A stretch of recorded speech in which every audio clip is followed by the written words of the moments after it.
order, please? And could we start with apologies for absence? Chairman, all members are present. Thank you. Are there any declarations of interest in matters before us this evening? No. In which case, can we approve the minutes of the last Cabinet meeting on pages 1 to 8 of the agenda? Are they approved? Agreed. Agreed. Thank you. Just to confirm that items of business marked Part 1 will be considered in public and the items of business Part 2 will be in private. Cabinet reports 5 to 9 are public reports. Cabinet reports 10 to 11 are private reports.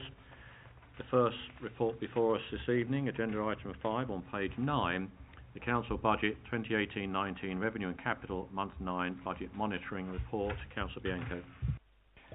Thank you, Leader. Well, as you say, it's month 9, and this means, and before I really go any further, but so I get it out of the way, is there are 8 recommendations shown on page 10, but there is a 9th recommendation on the addendum sheet.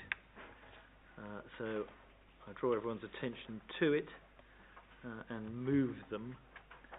This is December, which is month 9 in the accounts. There's a slight adverse movement this month for reasons that are set out here, and it is still a step in the right direction. It is hardly the main business of tonight, nor will it be remembered by the middle of next week, I dare say. But the general fund is still moving in the right direction.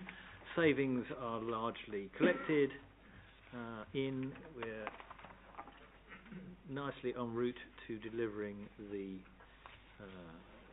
end-of-year spending levels that we're expecting. I've moved the recommendations. I think I will save any further comment, and I know you'll talk through a number of these when you speak later. Thank you, Councillor. I think the first point to make is looking at page 9 of the report, the first part where we refer to the underspend, currently shown at month 9. The brought forward underspend was £297,000, and the reason for taking it down is shown on page 13 in paragraph 15, which I'd ask you to have a look at. Halfway down paragraph 15, an underspend of £342,000 is normally what we would be reporting, but halfway down that paragraph you will see this position is netted down by a transfer of £295,000 from general fund to support public health functions in the current year, in line with the approach being taken in the 2019-20 budget presented elsewhere on this agenda. This approach ensures that public health functions benefit from a pro rata share of the overall increase in resourcing in the budget, as well as absorbing any cut in the specific health grant. The public health grant was cut by £463,000 this year, and it will be cut by the same amount next year. It is now firmly in the fold as a responsibility of local government, although we have to account for it separately. But what we have agreed to do is that where we're getting a revenue increase, and this year because we're getting a revenue increase because, or next year we're getting a revenue increase because we will increase council tax marginally, and we get a small increase in a number of grants. The public health grant represents 8% of our revenue, so they will get 8% of any revenue increase that we get.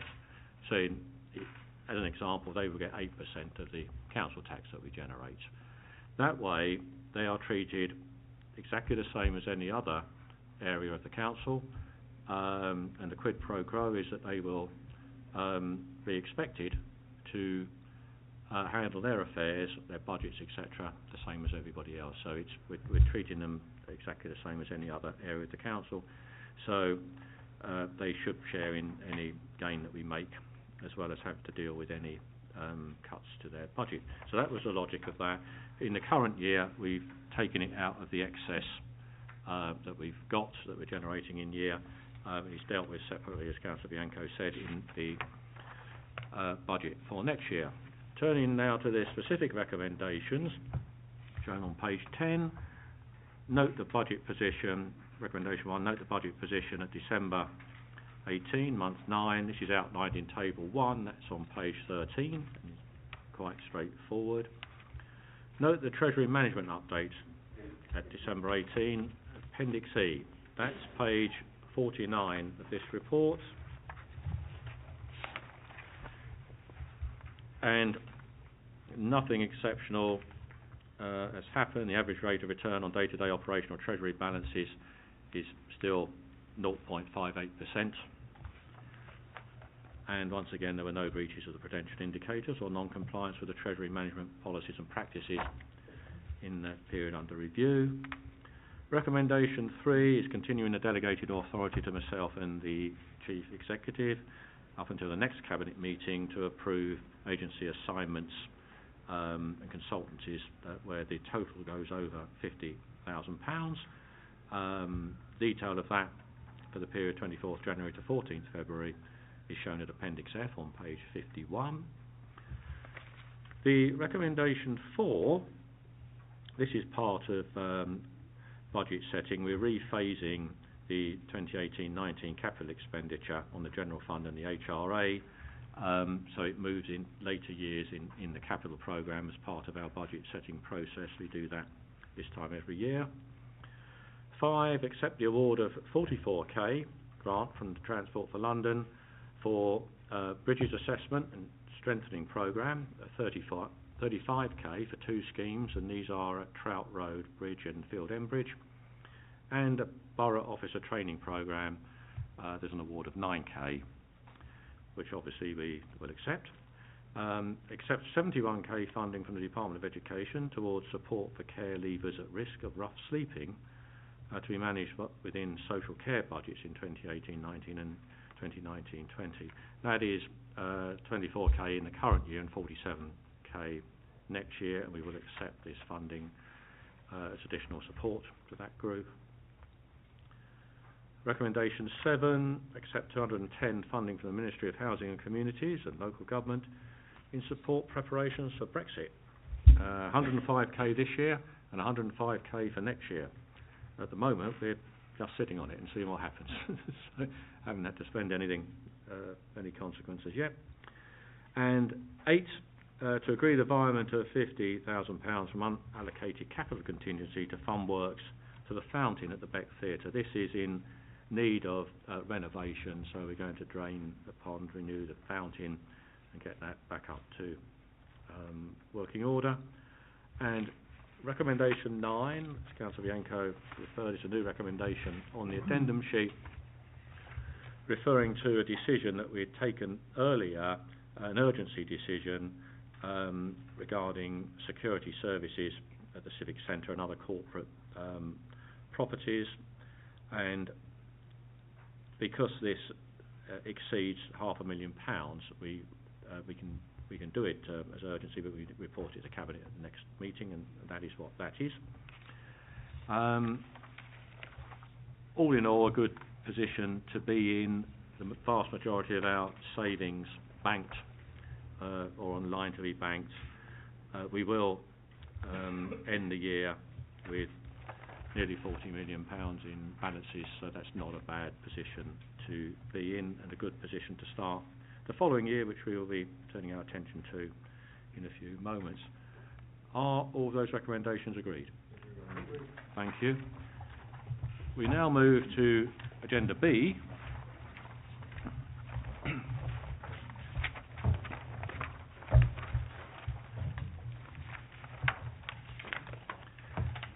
This is agenda item 6, the Council's Budget Medium-Term Financial Forecast 2019-20 to 2022-23-4.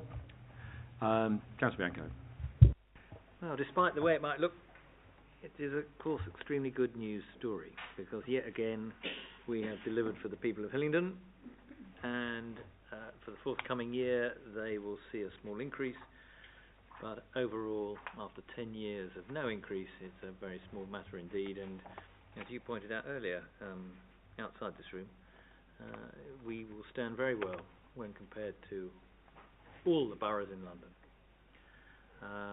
So it is a good news story, and there are lots of good stories within it, not least of which is the fundamental that everything we've been doing to date, we're going to continue to do.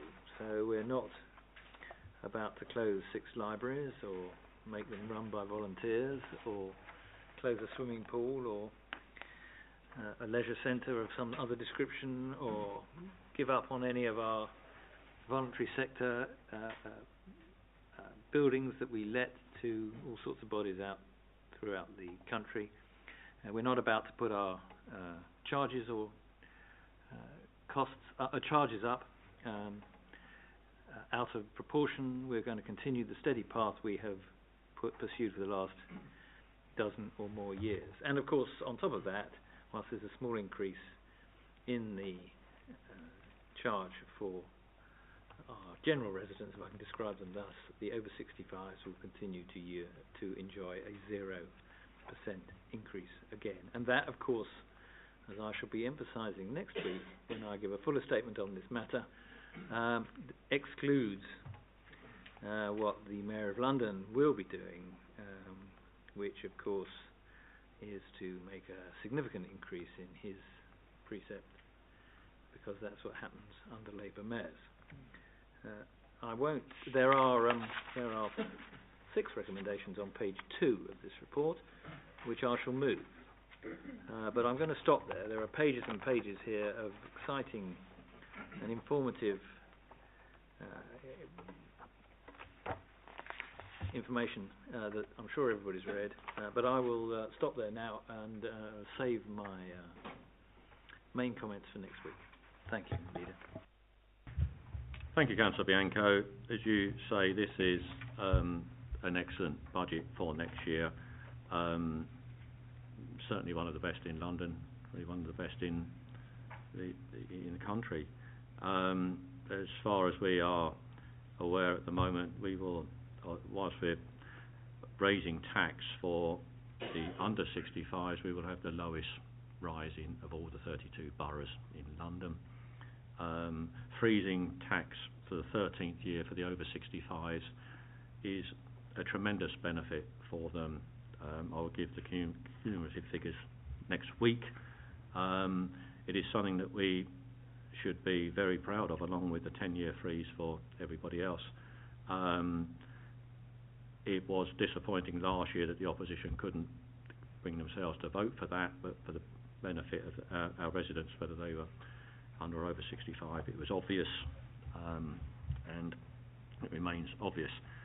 The uplifting council tax, we have set the tax raising policy, as we've done with fees and charges, at 90% of the average of what our neighbouring boroughs charge. So we charge 90% of what they charged last year, because at the time we set this we didn't know what they were charging this year. Wouldn't have made an awful lot of difference. And for a Band E property, it is an extra 51p a week. But for everything that we do in Hillingdon, the parks, the open spaces, the leisure facilities, everything we do for the over 65s, the safest roads in London, 51 pence a week is not a significant amount. I think I won't say too much, but I will just refer you to page 61, Appendix 6.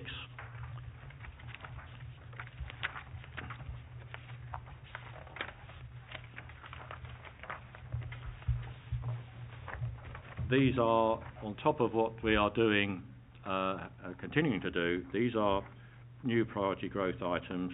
Ward budgets, we're putting 440k into the ward budget account.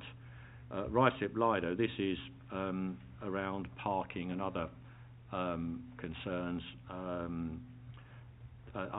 overflow toilets and whatever. Unfortunately, the Badger has returned to the toilet block, so we're unable to refurbish the current toilet block as we wanted to do. Even a substantial bribe didn't persuade the Badger to go. But CCTV staffing to support the new cameras that we've talked about before. Fly tipping response and prosecution unit. This is 3 members of staff who will be charged with examining fly tipping that we pick up to try to identify and take through to prosecution the perpetrator of it. So not a very pleasant job going through the rubbish, but we're trying to find names and addresses, and from that we hope to get some prosecutions. Voluntary sector grants, an additional 100,000. domestic violence, another position in the domestic violence team, and some officers, FOI, and that is and 250k for anything else that might come up in the year. So not only are we continuing to do everything we do, but we're adding additional services to that. Fees and charges, as Councillor Bianco said, they're detailed in paragraphs 93 and 94 and 98. The important thing to note is they are based on 90% of what our neighbouring boroughs charge. Sometimes that may lead to what appears to be a large rise if we haven't put it up for a period of years, and we're trying to get within 90% of our neighbours. Even staggering it, it looks like a big rise, but if you go around to Ealing, Harrow or Hounslow, you'll realise it's not significant. Rents in the housing revenue account are frozen, or decreased rather, by 1% for the fourth year running. And our balances, we will use some of that £40 million that I referred to that we have in balances. Our recommended maximum balance is 32 million, so we take it down to the recommended maximum and use some of that in next year's budget. And our strategy for covering the forthcoming years is a mixture of savings and some other use of those balances. And at the end of the MTFF period, and this is only our best shot at it obviously at the moment, we should still end up with 23.5k in balances, with a minimum of 15 million and a maximum of 32 million recommended.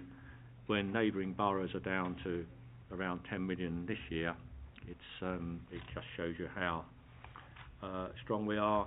And again, I don't think I could stop myself saying it next week as well, but I might as well say it tonight as well. We've done this at the same time as reducing the cost of running this council by 128 million since 2010.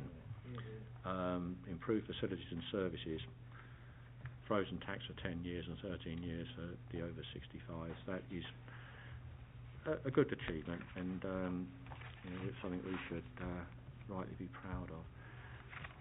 As you say, Councillor Bianco, there's ample time next week to go into the further detail of this, but for this evening, can we agree the recommendations as shown? Agreed. Thank you. The next item is also on this agenda B, agenda item 7, page 161, the schools budget 2019-20, and there are some amended recommendations on the addendum sheet. Councillor Bianco. Sorry, The Mayor's Charity Fund may have just gained a small increase in its figures. Thank you, Chairman. As you rightly mentioned in your introduction there is a set of revised recommendations which I appreciate from discussions earlier all Cabinet members have had the opportunity to read. When the original budget paper was drafted, we were still awaiting the outcome of a request to do what frequently happened in the past, which is to move some money within the overall dedicated schools grant, which is a ring-fence grant, between different areas in order to manage overspends that were occurring, specifically on special educational needs within the borough. And subsequent to that paper being drafted, a decision has been made, as we need to seek permission from the Department for Education to agree that will take place.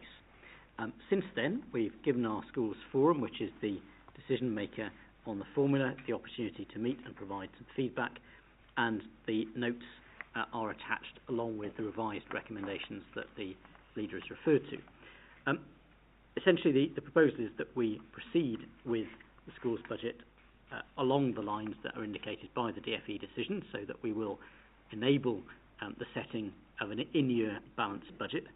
I think for those members who are in particular concerned about the impact on individual schools, I draw everyone's attention to page 7 of the revised paper, which mentions a number of important factors that are in favour really of making this decision at this stage.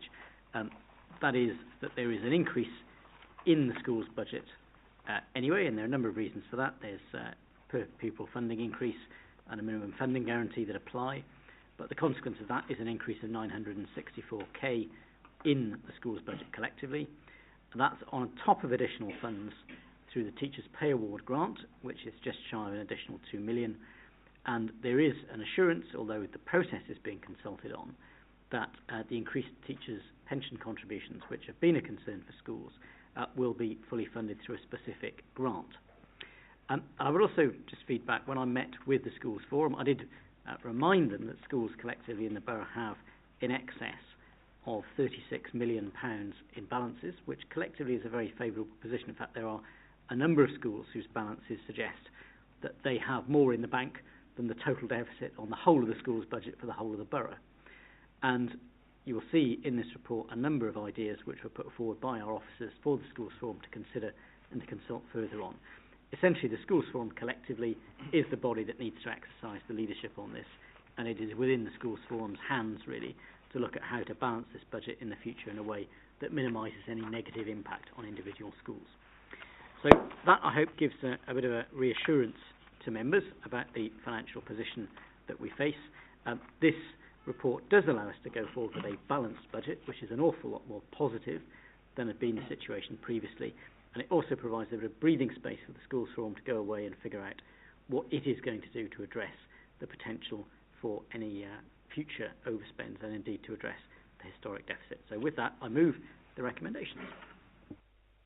Thank you, Councillor Simmons. I think, again, for the avoidance of doubt, we should clearly state that the Council have no involvement in setting individual schools' budgets, but the school's finance team closely monitors, maintains schools considered to be at risk of falling into financial difficulty and do offer appropriate support and advice. However, it does remain the responsibility of individual schools to set their balanced budgets.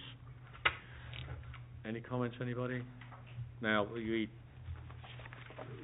went through this addendum sheet and report before the meeting, but having carefully considered all the information in the report and the addendum sheet, our Cabinet happy to agree the recommendations as amended. Agreed. Agreed. Thank you.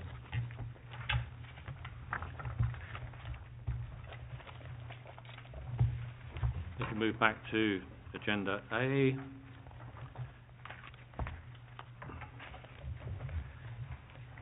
Page 55, Agenda Item 8, the Regional Adoption Agency RAA proposal. Councillor Simmons.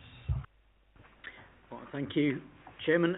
Members will probably recall that in the early days of the coalition government, there was a big drive to increase the number of children able to be adopted in this country. And one of the policy initiatives that came out of that was a proposal to regionalise adoption.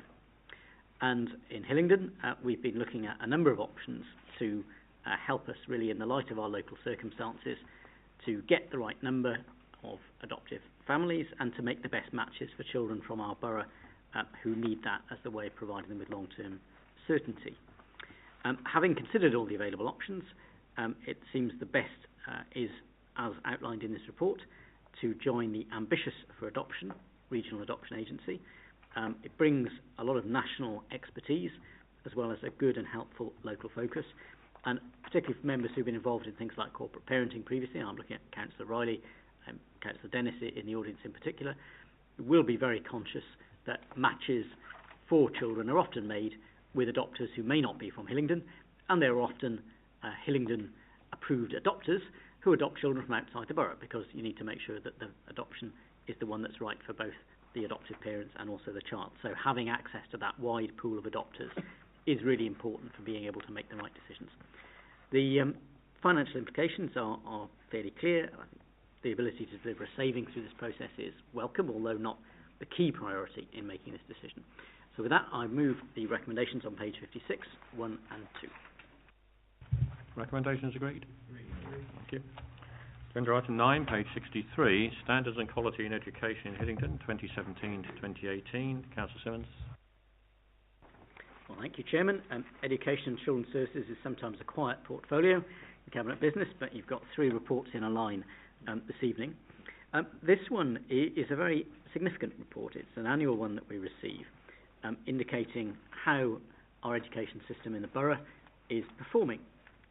And what's outlined in here will be quite familiar to members. It's been the subject of debate in the council chamber, as well as being something that's been looked at by our policy overview committee.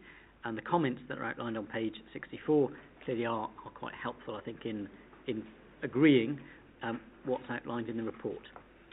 It's unfortunately a situation where the one area of concern that we've had last year continues to be an area of concern, which is that for those children with high academic attainment at Key Stage 5, we don't see as good outcomes for that particular group as we do for their peers who are going on to vocational education and other forms of further education in the borough. We remain a really good place to do apprenticeships, a great place to do vocational education, not such a great place for getting people into university, and we need to continue to challenge our schools to raise attainment in that regard. What we also see is continued good progress around early years, and in particular something which we as a council strategically should be proud of. We're now at a situation where 91.3% of our schools are judged good or better, compared to 84% in 2015-16. And I think that is a tribute to the work that's been done by officers within our education department, who've been working very hard to challenge schools and work with schools to raise attainment and raise standards. That really completes the picture. The report otherwise is entirely self-explanatory, but I'll do my best to answer any questions that anybody has. Any questions, comments? If not, the recommendation are that the findings are noted and the overview committee report findings are noted. Is that agreed? Agreed. Thank you. We now move to part 2.